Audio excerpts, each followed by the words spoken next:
Welcome to TickerTalk. This is our deep dive where we basically sift through a mountain of info to find the nuggets, the really interesting stuff. That's the plan. And today we're tackling Palantir Technologies, PLTR.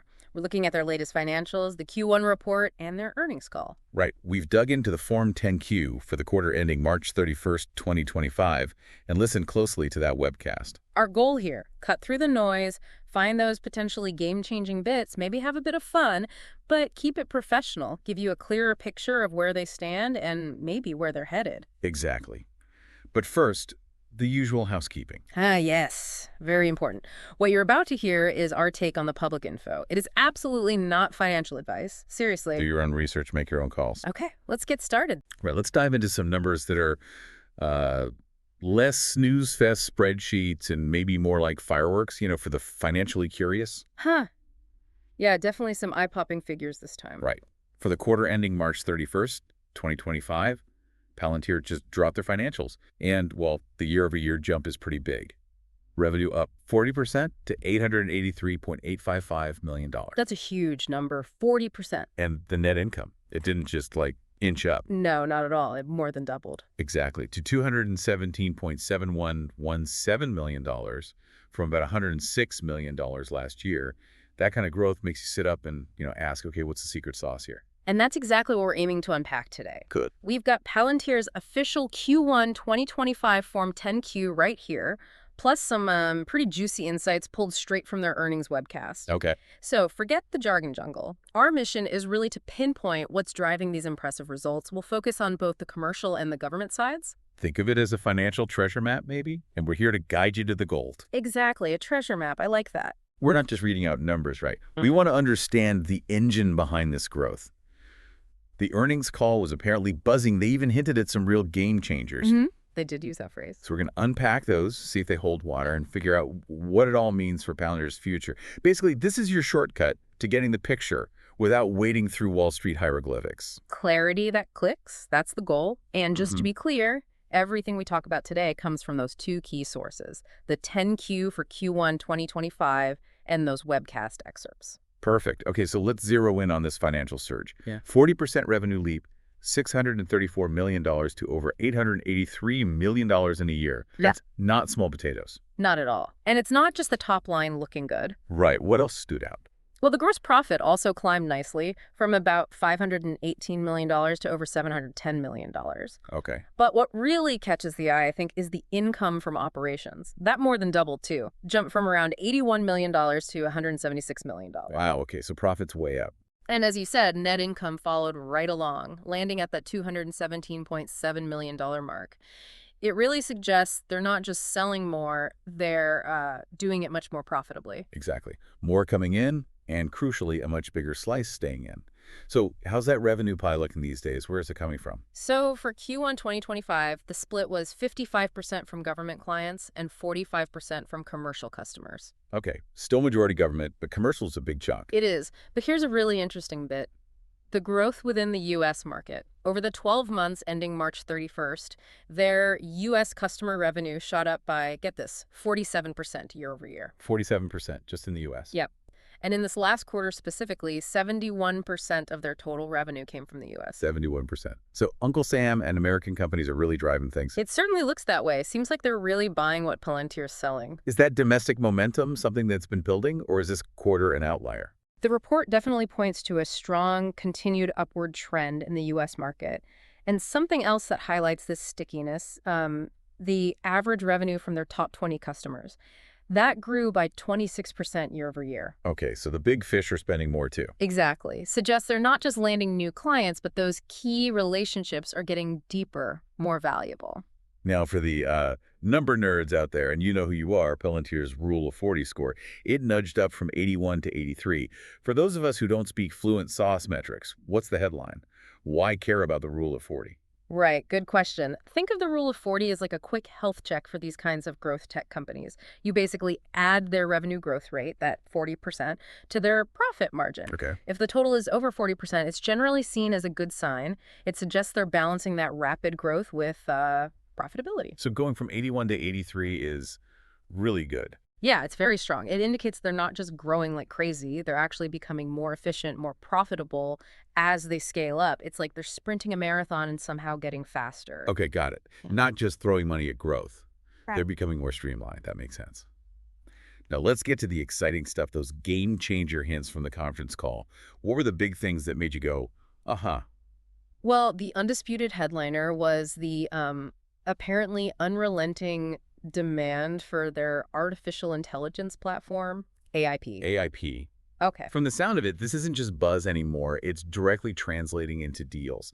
Customers are like diving headfirst into using AI models in their actual day-to-day operations, All powered by Palantir's enterprise yeah. ontology. Okay, that sounds a bit academic. Can you break that down? What does that actually mean for a customer using AIP? Yeah, fair enough.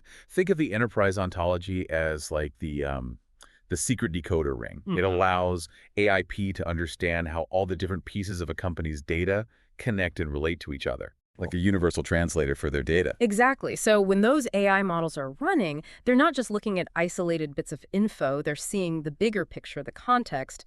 That means much smarter, richer insights.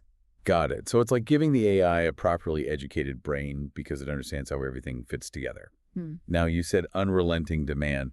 What does that look like on the ground? Are we talking floods of new customers or existing ones just using it way more? It really seems to be a powerful mix of both. And what's super striking, according to the call, is the speed this is all happening at. Speed. Yeah, they shared some truly eyebrow-raising examples, how quickly customers are going from just kicking the tires to signing major deals and then expanding them again really fast. Okay, lay them on us. Give us the highlights. Huh. Are we talking deals signed on napkins after a demo? Uh-huh. Well, almost that quick. They mentioned a big healthcare company. They did a Palantir boot camp in December, Okay. and just 5 weeks later, they signed a 5-year enterprise agreement, ACV, annual contract value of $26 million. 5 weeks. For a $26 million a year deal. In enterprise software, that's light speed. It really is. That's faster than some internal meetings take to get scheduled. Seriously. Any other examples of this, like Yeah. blink and you miss it adoption? Yep. Another one was a global bank startup. They did a pilot in Q4 of 2024. Right. A month later, signed a $2 million engagement, and then just 4 months after that, they expanded it to a 3-year deal worth $19 million ACV. Wow. From pilot to $19 million ACV in roughly 5 months. Yeah. And one more, a Fortune 500 healthcare giant.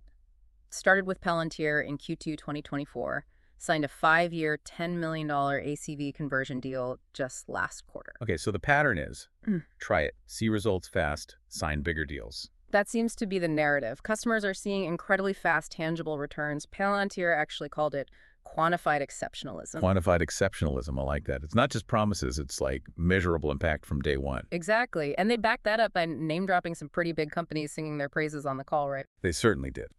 A Walgreens executive was highlighted. Apparently, using Foundry and AIP, they automated 384 billion daily decisions. Billion with a B. Billion. Across 4,000 stores. And they did it within 8 months. The scale is just mind-boggling. That is staggering. And AIG chimed in, too. Said they expect Palantir to double their 5-year CAGR, which sounds like a key metric for them. Okay. Why? Because Palantir gives their underwriters data access in 2 to 3 hours that used to take weeks. Weeks down to hours. That's the kind of efficiency gain that changes everything for a business like insurance. Totally transforms the workflow. What about other sectors? Any other cool stories? Yeah, they also talked about R1 RCM and healthcare reimbursement. An exec there pointed to a potential multi-hundred-billion-dollar opportunity across the industry. How so? By using intelligent automation to get money back to providers and physicians more efficiently, improving patient outcomes in the process. It's about streamlining that whole complex reimbursement cycle. Makes sense. Huge potential there. And beyond those, they mentioned Citi, BP, L3 Harris. Apparently, these companies have all talked up their work with Palantir on their own earnings calls. So it's not just Palantir saying it. Their customers are validating it publicly. Exactly. Paints a picture of really broad adoption, diverse industries. Okay, so commercial side is booming, driven by AIP and rapid results. But it wasn't just commercial, right?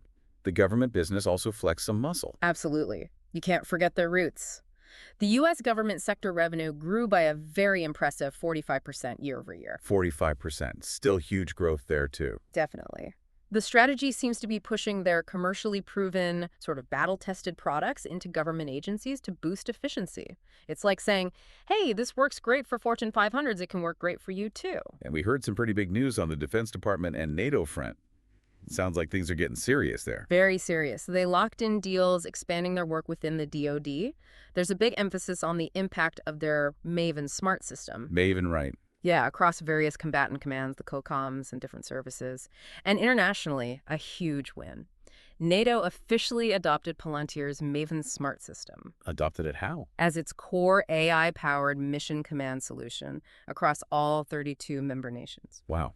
All 32 NATO countries using Maven, that's a massive endorsement. It's huge, a major vote of confidence on a global stage. Okay, for those of us like me who aren't military strategists, Yeah. can you give the quick, plain English version? What is Maven Smart System and why is NATO adopting it such a big deal? Sure, think of Maven as like an AI co-pilot for military commanders. It takes in absolutely massive amounts of data sensors, intelligence, you name it, analyzes it in real time, and helps commanders make faster, better informed decisions. So it helps them see the battlefield clearly and act faster. Essentially, yes, it provides that decision advantage. For NATO to standardize on this across all members, it means they see it as strategically vital for interoperability and maintaining an edge. Gotcha. And the call mentioned usage doubled in the first 9 months of 2024, then doubled again in the next 5 months. Whoa, so usage is exploding. Yeah, shows how quickly it's becoming indispensable. They even mentioned top military leaders referencing Maven in congressional hearings, and EUCOM leadership calling it a decision advantage environment rapidly transforming the command. High praise. Sounds like it's really becoming embedded. Yeah. Now, it wasn't just software, was it? There was buzz about actual hardware. Titan Vehicles, a software company building vehicles. Oh, no, right? It's a twist. But yes, the first Titan vehicles were delivered to the U.S. Army in Q1, reportedly on time, on budget. And the Army liked them. It rated it a top-performing program, apparently. What's interesting is Palantir calling this a heretical model. Heretical. How so? Because you have a software company acting as the prime contractor, pulling in non-traditional innovators, it's kind of like Silicon Valley shaking up the old-school defense contractor world. A software prime for a military vehicle. Yeah, that definitely flips the usual script. What about this warp speed thing they mentioned? Sounds very sci-fi. Ha, yeah. Warp speed or the modern American manufacturing operating system.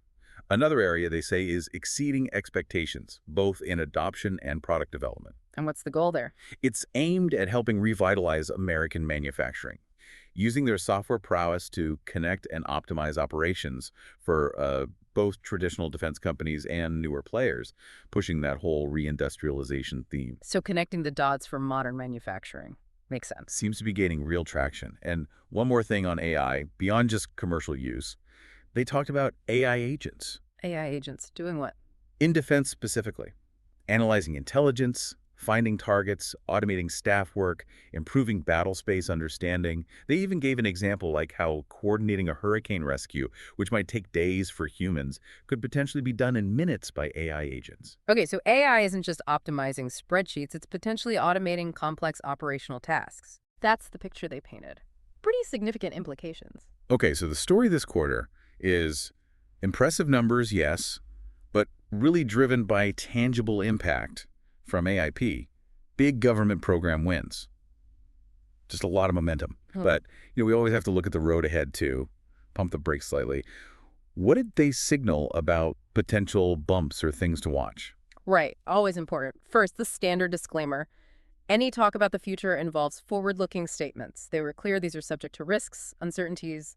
The future's never guaranteed. Standard procedure. Got it. They also said, quite clearly, expect operating expenses to keep going up. They're investing in growth, hiring people, upgrading systems, plus the ongoing costs of just being a public company. It makes sense. Scaling costs money. Any hints about their financial strategy beyond just organic growth? Debt, equity. They did mention they might look at additional equity or debt financing, sort of on an as-needed or opportunistic basis, basically keeping options open to fuel more growth if the right chance comes along. Keeping the powder dry. Okay. And the classic Form 10Q risk factors section, the potential wrenches in the works. We don't need the whole list, but what were some key ones they flagged? A lot of the usual suspects for a company like this. Things like Long and unpredictable sales cycles, especially with huge government or enterprise deals. Right. Those can take forever. Dependence on a relatively small number of big customers for a lot of their revenue that Mm. can create volatility if one leaves or cuts back. Concentration risk. Exactly. Potential swings in quarterly results, the risk customers might terminate contracts. Competition, obviously.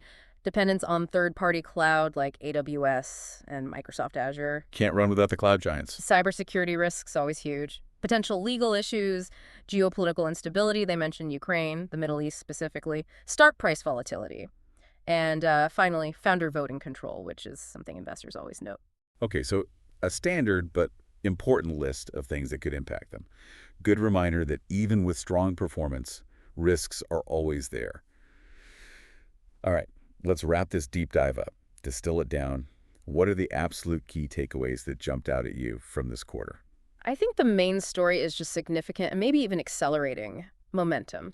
You've got the strong financials, obviously, fueled by both government and particularly that booming commercial sector growth. Right. Then there's the AIP demand. It seems genuinely intense, leading to rapid adoption and, crucially, customers reporting quick, measurable benefit. That quantified exceptionalism. Exactly. Plus, continued progress and expansion in those key government programs like Maven and Titan. Hmm. So while they acknowledge potential challenges, the overall vibe is a company really firing on multiple cylinders right now. Yeah, the aha moment for Yeah. me is that feeling of an inflection point. It feels like they're moving beyond just selling complex software to selling like rapid, tangible transformation. Yeah. And doing it at serious scale. Those customer stories, the speed, that's pretty compelling stuff. Absolutely. Those stories really put flesh on the bones of the financial numbers. They make the value proposition very concrete. Okay, so final thought to leave everyone with.